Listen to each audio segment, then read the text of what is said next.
Hello, my friends. It's Clyde with PT3D, and I'm trying to find a place to put my microphone clip thingy. So there's been a lot of questions. Questions that perhaps I can answer, and perhaps I will answer incorrectly. But the point is that I'm going to try to answer those questions today. A lot of these questions have been generic 3D printing type questions. First, let me say that with 3D printing, you're going to be doing stuff. Okay, so for example, when you buy a CR10 or a Anycubic Chiron or any number of machines, they're going to be subject to fail. Okay, they're not going to run as long as you want them to with nothing to do. So with that being said, some of the key things that will fail, okay, your nozzle, it's going to open up over time.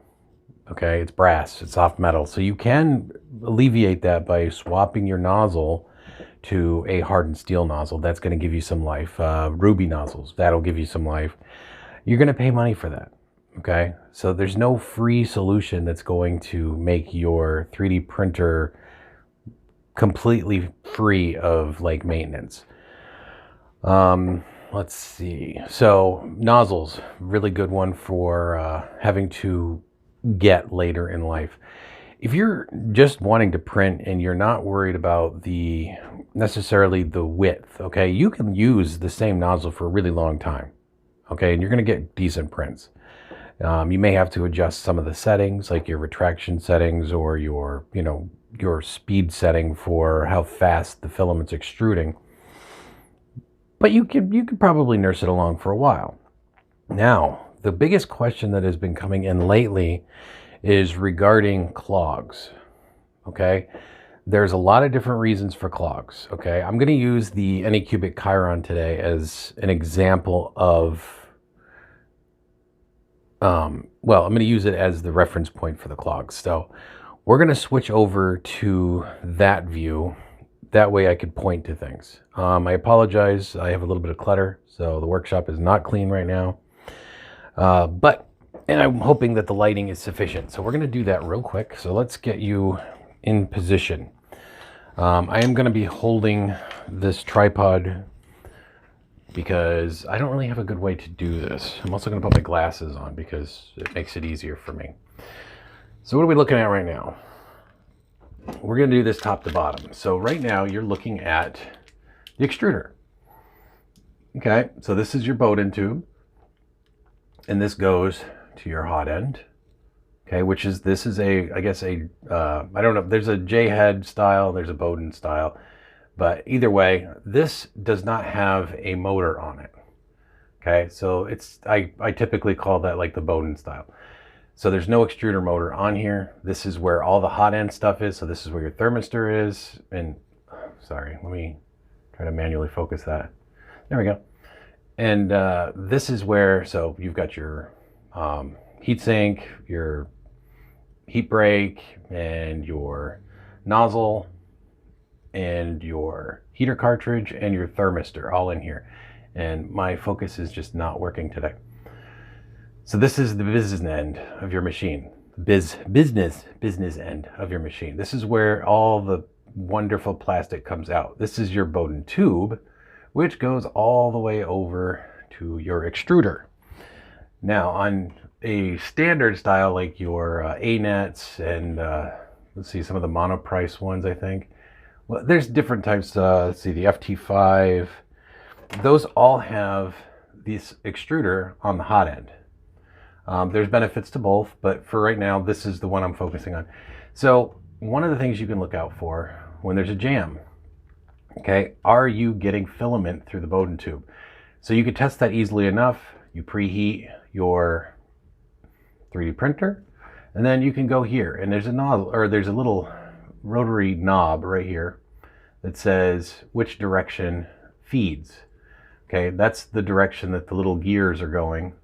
So your filament is coming in here, and then your filament goes in through here and out through here. But there's the gears in here that are helping to push it into it, to advance it into place. I really wish I had a better way to do this.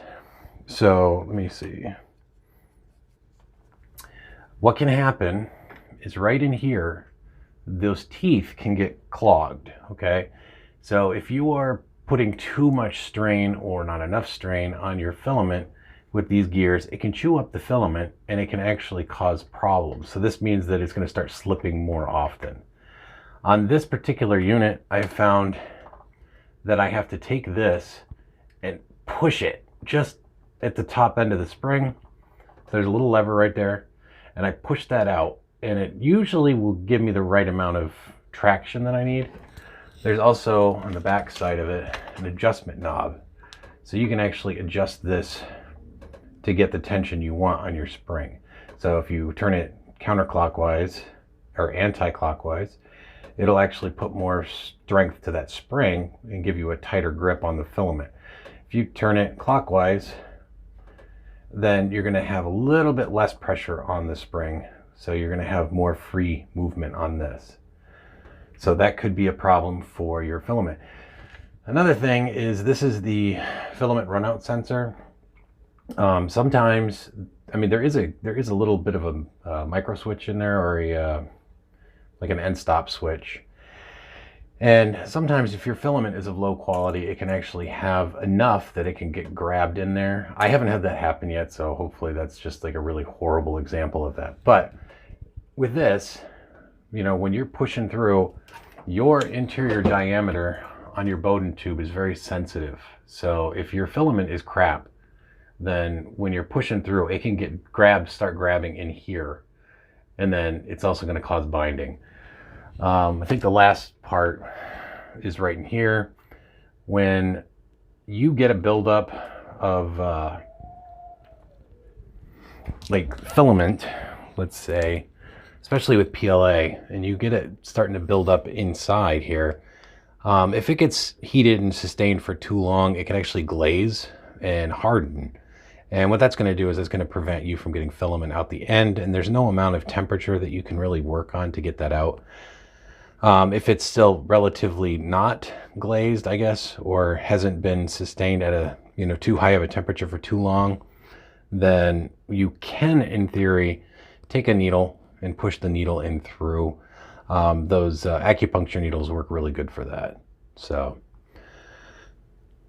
anyway, those are the key things that I think those are the things that people were asking questions about, and I'm hoping that explains a lot. So quick video, and you know, I thank you for watching, and you guys have a great day, and don't give up. You know, just because things are not working doesn't mean they won't. So find a forum. On Facebook is a great place for that, where they specialize in the specific printer that you have. There's a great Anycubic support group.